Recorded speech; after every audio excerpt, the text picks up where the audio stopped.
তাকে চিনিতে পারিল। ভগবান কিভাবে মায়া বুঝেছ? তাই অনুরূপ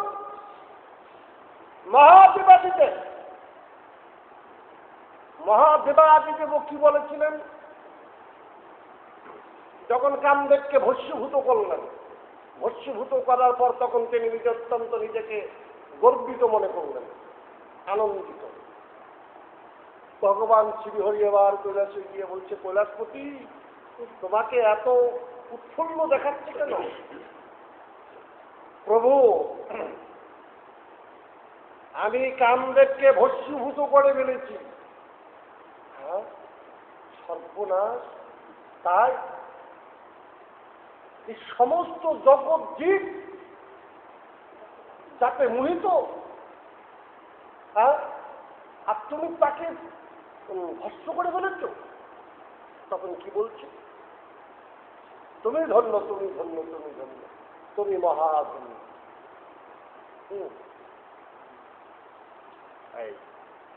এবার এই কথা বলে ভগবান শ্রীহরি অন্তর্ধান করলেন। আর মহাদেবাদিদেব নিজেকে শ্রেষ্ঠত্ব মনে করে আনন্দে আত্মহারা হয়েছে। এবার হিমালয়ের পাদদেশে বিচরণ করছে। বিচরণ করিতে করিতে দেখছেন, ও সুন্দর উদ্যান, উদ্যান মানে কি? বাগান, মনোহর বায়ু। সেখানে একটি কামিনী, কামিনী মানে রমণী, অর্থাৎ সোজা বাংলায় নারী, অপরূপ রূপসী নারী কি করছেন? একটা বল নিয়ে ঢিল মারছে, আবার দৌড়ে গিয়ে বলটা কুড়ে নিচ্ছে, আবার বলটা ঢিল মারছেন, আবার বলের পিছনে দৌড়াচ্ছেন, গিয়ে বলটা ধরছেন, আবার ঢিল মারছে। এই যে দৌড়াচ্ছে, বলের পিছনে যে দৌড়াচ্ছে, বলটা কুড়ে নিচ্ছে, আর কামিনীটির বক্ষদেশের বস্ত্র পরে গেছে, সেদিকে ভ্রুক্ষেপ করছে না। কামিনীটির নয়ন আর মহাদেবের নয়নে নয়ন পড়েছে।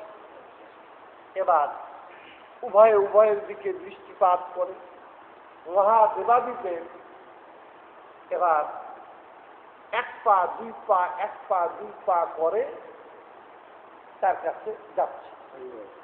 এভাবে যেতে যেতে কামিনীটিকে ধরার জন্য এবার তার চিত্তে অস্থির হয়েছে, কামিনীটিকে আমি ধরবো।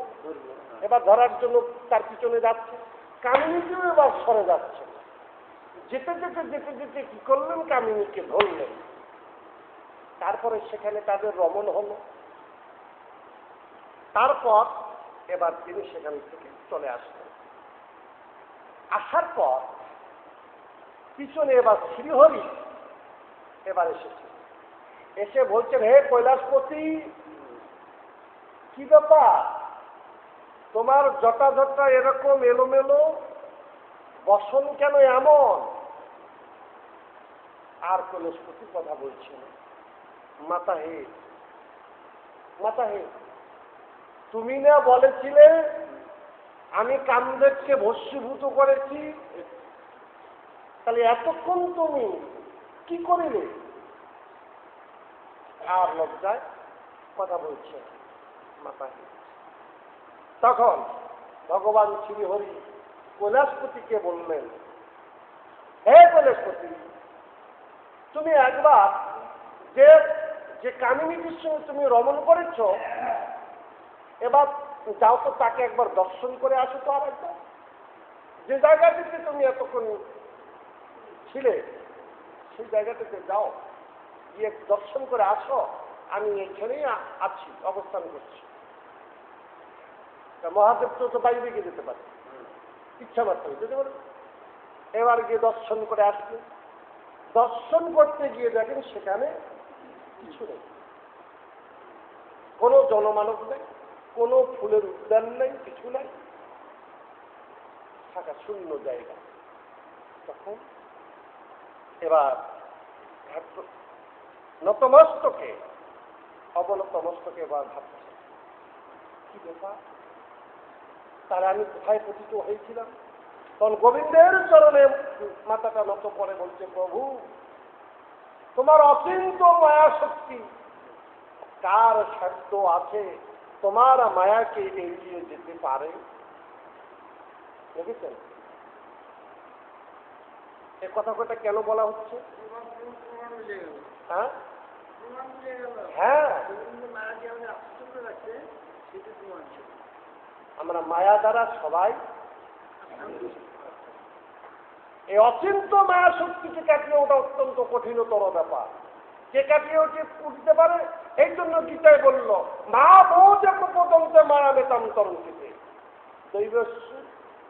হ্যাঁ কি শ্লোকটা? দৈবস্য গুণময়ী মৌমায়া দুরুত্তয়া মা মোদ প্রপদন্তে মায়া মেতাম তরঙ্গিতে। এই ত্রিগুণাত্মিকা মায়া শক্তিকে কাটিয়ে ওঠা অত্যন্ত কঠিনতর ব্যাপার। তাহলে কে কাটিয়ে উঠতে পারে? মা মোদ প্রপদন্তে মায়া মেতাম তরঙ্গিতে। একমাত্র যে আমার শরণাগতি, যে আমার আশ্রয় গ্রহণ করিয়েছে, একমাত্র সেই এই মায়ার থেকে উদ্ধার হতে পারে।